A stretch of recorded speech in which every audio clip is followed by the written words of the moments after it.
Ladies and gentlemen, boys and girls, children of all ages, Axiom Games LLC proudly brings to you its Upper Hand Development Diary number 3. What's up, guys? Here we go again. It's Monday.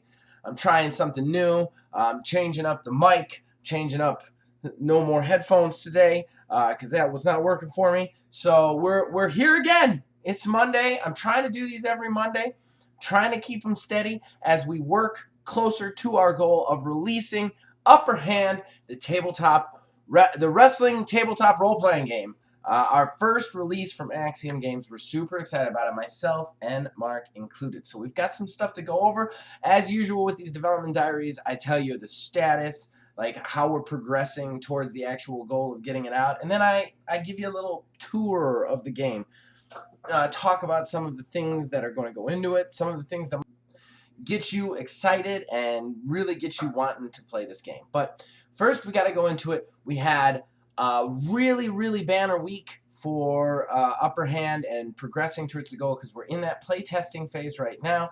We had another huge play test. Thank you to all the guys that helped me with that.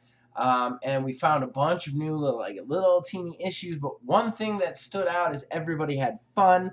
The matches seemed really good and interesting. Nobody wanted to quit, which was nice. So I think we're progressing very well towards the goal. I think the base system is good with some balancing issues and stuff that we're taking care of right now. I think this game is on track to release. I have 2 more big play tests to kind of lock this thing in, make sure we've got something good here. So that play test went really well. I am sorry. I did say that I was going to try and get footage of that play test. I'm not going to lie, I get so caught up in everything, I just forgot to take a little video of somebody playing the game, so I apologize. My next playtest, I promise I will get some sort of video for it for you guys to tack on to one of these things.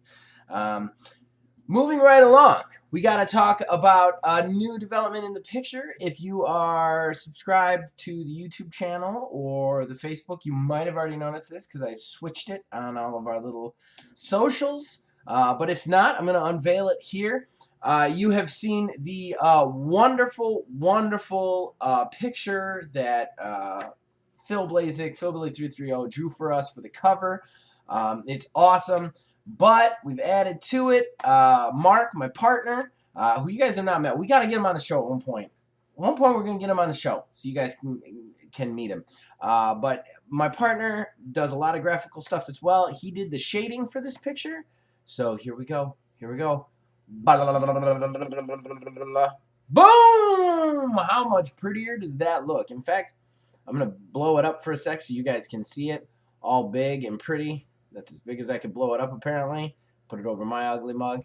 How beautiful is that? All the shading done for it. The shading in all the places, I think it's a great shading job. It really adds to the picture. So I'm very excited to unveil that. Now what we're going to be adding is probably to the top, we're going to be adding the upper hand, and then somewhere down at the bottom, we're going to be adding the it's so hard to point in reverse. We're going to be adding the Axiom Game System logo. So when we get that done, I'll share that with you guys as well. So there you go. New picture. Very excited as we progress forward. Again, the cards are finalized. They're on their way. As soon as I get them, I will show them to you. But we don't have a ton of money, so we're not going to pay for expedited shipping. So you got to wait until they come in, basically. All right, so with that out of the way, let's talk about the system a little bit. Last week, I was a little bit scatterbrained. I was all over the place. I'm sorry, guys. I'm really excited. That's just how my brain works, kind of. So I'm going to talk a little bit more about it. We talked some character creation last week. We talked some league creation. We talked about the producer role over the game master in this game, how there's no real game masters in this. And now I want to talk to you guys a little bit more about advancement. Now, look. There is something I have hated about just about every tabletop role-playing game out there, and that is the way they handle advancement in games. Now, I know everybody wants to make their characters better, but at the same time, you get this slow power creep because everything is this permanent add-on to the point where eventually the characters are kind of unplayable. They're more powerful than anything the game masters can throw at them, and it's just not fun to play them anymore. And it also kind of enters a level of unrealism. And that's something that's always bothered me, both as a game master and a player. I like to play with builds. I like to play with advancement, but at the same time, I don't want that advancement to ruin my character. I want to get to a point where everything is still kind of challenging, but I'm better well equipped for it. So, Axiom Game System has a very different way of handling advancement. Our advancement is much more temporary. You see, for me, when I look at how somebody improves, I also realize that that improvement takes upkeep. When somebody gets stronger through lifting weights, per se, they get stronger, but if they stop lifting weights, they will get weaker again.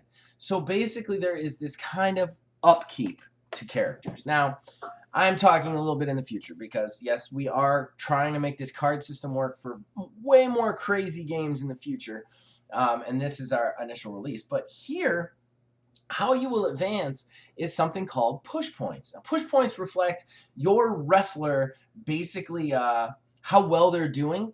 And in actual wrestling, for those of you who are not big professional wrestling fans, it's called giving your wrestler a push. It's when the higher-ups are like, they're our guy, and they start giving you wins and giving you better storylines, giving you more title shots. So to reflect that here, we have something called push points. Now, push points do two things for your character.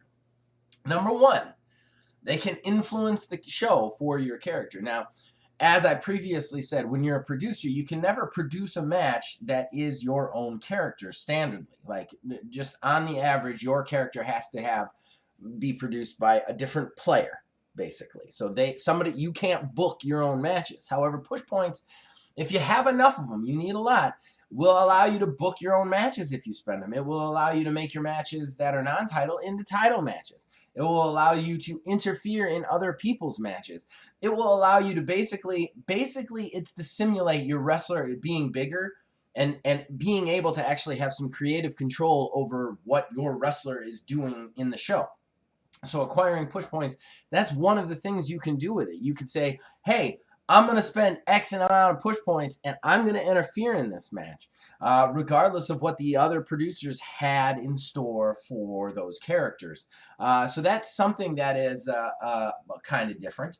But in addition to that, we have a second thing you can do with push points, and that's buy edges. So one thing you're going to see when you're first reading this book is there's a lot of things that happen in wrestling that you're probably thinking, how would I simulate this in the match? I mean, the basic mechanics of this kind of simulate basic mechanics of a match, but there's a lot of stuff that happens in a wrestling match, a lot of intangibles. I mean, rope-assisted pins, playing possum, hulking up, all of these things, they all play huge factors in matches. How do we simulate those? Well, we simulate them with edges. You get to buy edges. I believe it's 5 per edge, 5 push points per edge, and you get to buy edges between shows. Now, these are edges attached to your character sheet, but interestingly enough, when you spend them, you lose them. So you have to continually buy edges to restock your amount. 3 edges can be used in a match, and they have to be different edges. They have to be unique edges. You can't use 3 rope-assisted pins, basically.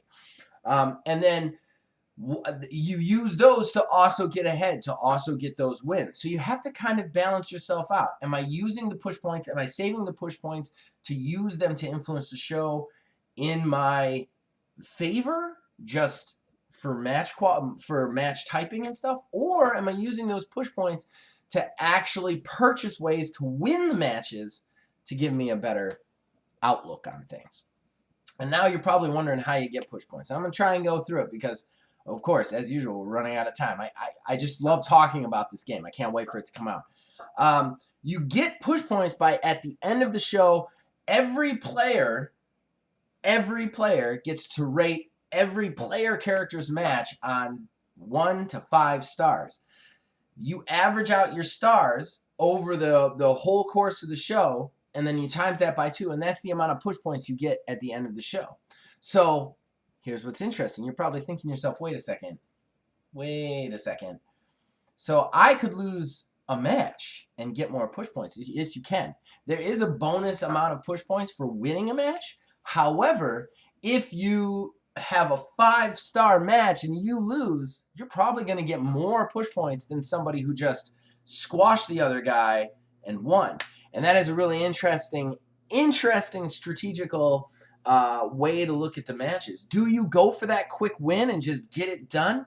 Or do you purposely flub a couple to maybe make the match a little bit closer, possibly costing you the win, but giving you a better overall match that the players would enjoy to watch? Because a lot of this game is about other players watching your match, which, again, I'm teasing it. We're probably going to get into that next episode. But yeah, so that's push points. And then the advancement itself, which is how advancement should be about what your character in-game actually acquires in-game.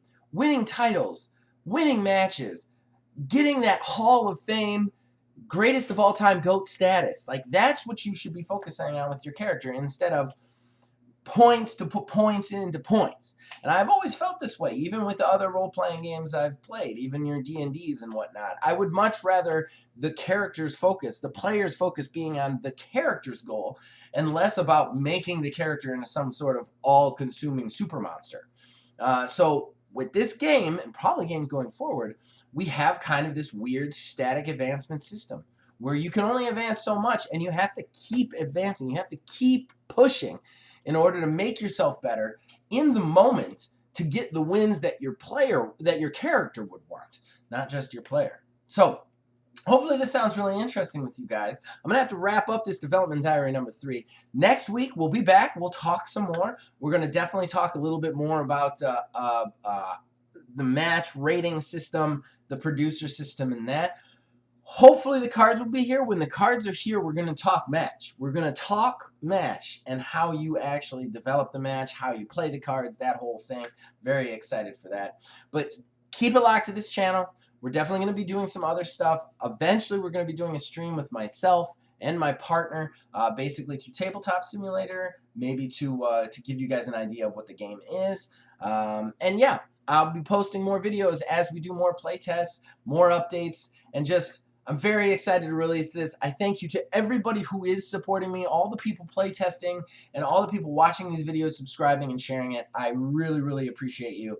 And hopefully, we're going to be on time, baby, and we're going to be releasing the upper hand sometime late August, early September. We're not giving a date yet because we're not 100%, but we're getting there, guys. We're getting there. So see you guys next week.